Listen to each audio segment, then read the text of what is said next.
Chapter 15, Health Promotion of the School-Aged Child and Family. This is roughly ages 6 through 12, which is also coincides with beginning school and losing of the first deciduous tooth, and it ends roughly with puberty and getting the final permanent tooth, except for the wisdom teeth. Now, biological development, kids are growing about 2 inches per year during this stage and gaining about 2 to 3 kilos. It's known as the age of the loose tooth. They seem to always have 1 or 2 teeth that they're wiggling, and those teeth seem to be falling out all the time. It's also kind of the ugly duckling stage, as their permanent teeth grow in and are really too large for the rest of their face. System-wise, things are fairly mature. The GI system is mature, so we see a lot less stomach upsets. They don't need to eat as frequently because they have better glucose control, and they also have a larger stomach capacity, so they can eat more at each meal and not have those low glucoses where they need snacks in between. Their immune system's more mature, so we don't see the frequent colds and flus. Their bones are continuing to ossify, though. Those are not yet complete. Psychosocially, Freud calls this the latency period, and it's characterized by having same-sex friends. Erickson says it's industry versus inferiority, and that industry is they're learning new skills. They get a sense of personal and interpersonal competence by developing these new skills, and they're developing skills that help them to be useful, contributing members of society. They're growing in their sense of independence, and they can take on a task and carry it all the way through to the end. They no longer get distracted and leave it in the middle, and that all gives them a good sense of accomplishment. Now, if they don't do that, that's when they start feeling inferiority, that they haven't developed new skills, they can't start something and finish it.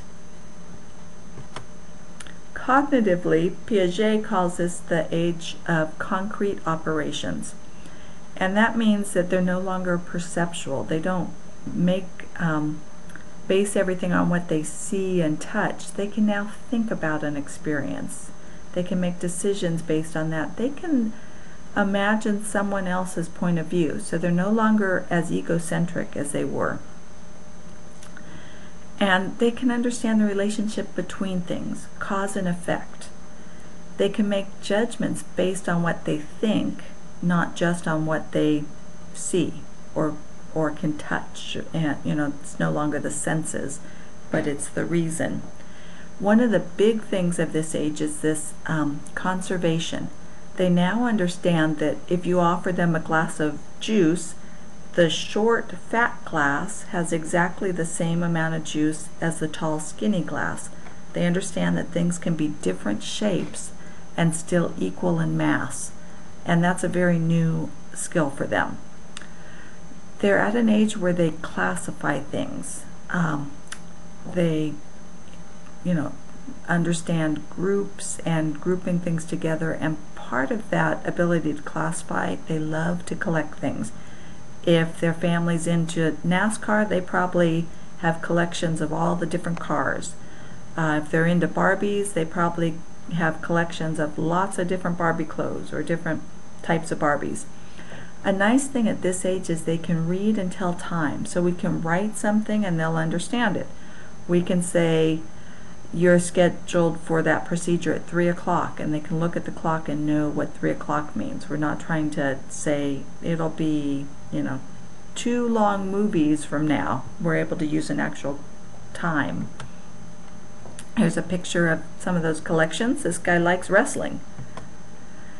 Kohlberg talks about moral development, and he says that at this age they can judge an act by the intentions behind it. So they can say, she didn't mean to break my toy, rather than she broke my toy.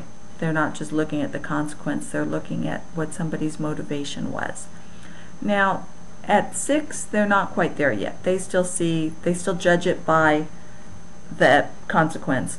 but by the time they get a little older, they can look at what the intention was.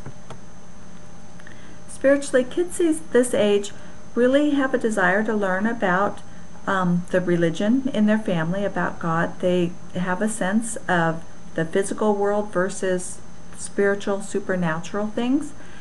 Even if they come from a non-religious family, this is an important stage for them as they're developing a conscience and what's acceptable. You don't go and hit kids that you're mad at. And hopefully then by the time they're teenagers, you don't go and shoot the kids in your high school who have been mean to you in the past. Kids this age know when they've broken rules, and they actually want and expect to be punished when they've done something wrong. Socially, the peer group is starting to have an influence on them, not as much as the family or even as much as school, but it is starting to be important to them, and it helps them in learning how to deal with dominance and hostility. When they're mad at someone, how do they deal with that? How do they relate to the people in leadership and authority? And together with their friends, they can explore ideas in the physical environment. This age, they love to form clubs and groups, and they'll usually have very strict rules in their group. You have to have a secret handshake or the secret knock to get into the club. Some of the valuable lessons they learn is to see things from someone else's point of view. They can understand what someone else is saying or thinking. They become sensitive to social norms and pressures, and they tend to develop intimate friendships at this age, and they're usually same-sex friendships. And here's some pictures. Now, bullying is a problem. It's defined as inflicting physical or psychological abuse or harm to someone, and it does happen at school, usually during unsupervised time, so waiting for the bus or recess or walking to or from school. There's some typical characteristics of the bully. They're usually defiant towards authority, antisocial. They break school rules, so they're not just mean to kids. Adults can see it too. Boys tend to be more physical in their bullying, where girls it's more psychological, the spreading of rumors. Victims also have some typical characteristics. They tend to be kids who stand out. They're different from the group norm for some reason, and maybe it's physical illness or accent, or they dress differently. Kids who are victimized in school, often that continues on and develops into long-term problems like depression and low self-esteem. And bullying has been in the news in the last few years, and schools really are trying to do as much as they can to make a safe environment for kids, but we still have a long ways to go on that. Now, families still are the kids' primary influence during these years.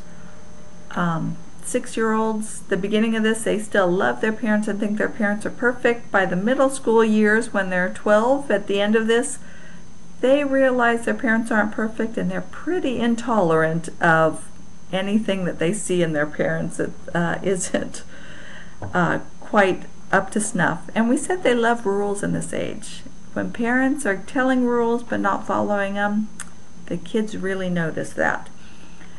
So kids do want rules and safety.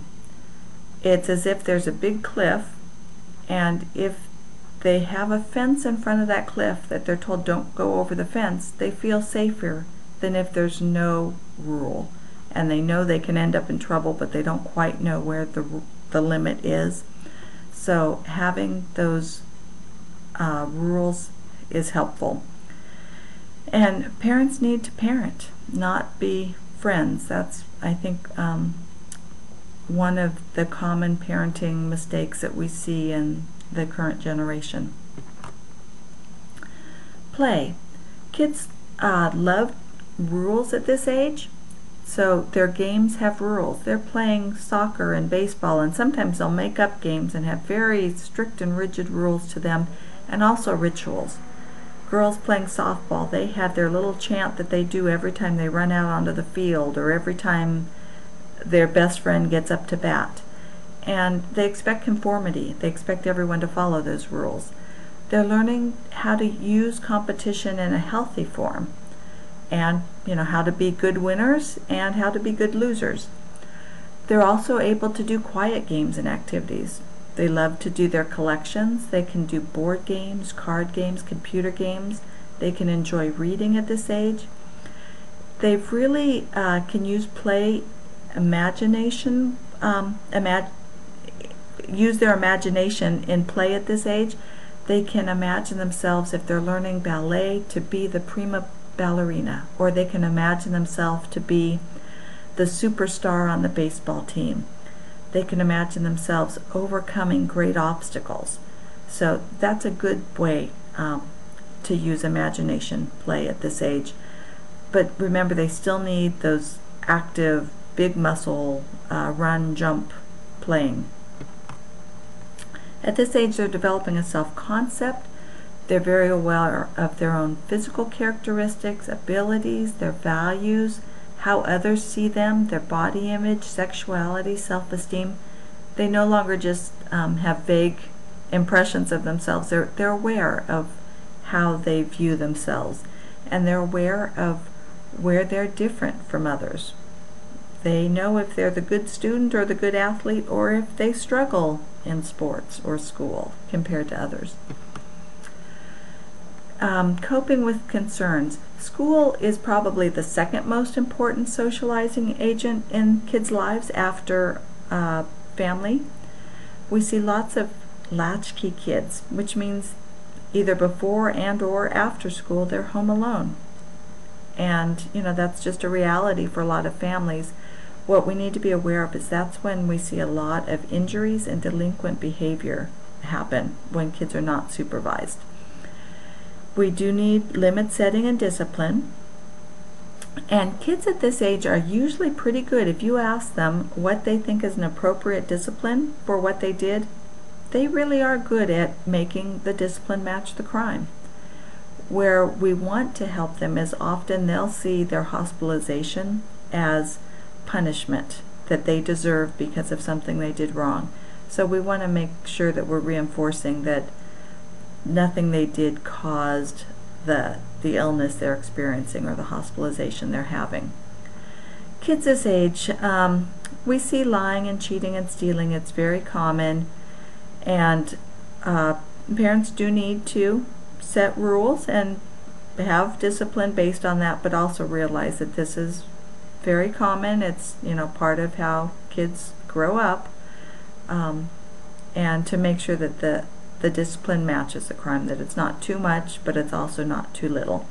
And kids have a lot of stress these days. School requirements are really high. They're in so many different activities. Their time is really tight. Kids still need that reassurance that they're loved and that they're safe and that family is there and supporting them. And we want to encourage optimal health, that they eat a balanced diet. Childhood obesity is really becoming epidemic. It's a big problem. We want to encourage them to exercise, find something that they enjoy. They don't have to be the best at it, they just have to like it, so that they can develop a habit through life of enjoying physical activity. And every kid can do something. There's some activity that they're going to be good enough at that they can enjoy it. They don't have to ever reach a Olympic level at it. They just have to enjoy it. And with that, we want them to start using safety. Use the safety equipment that goes with that. And the biggest accidents are still cars. Motor vehicle accidents, we're starting to see pedestrian or bike versus motor vehicle, not just inside the car. But when they're inside the car, they still need to be in the rear seat. They're really not safe to sit in the front until they're 13 years old.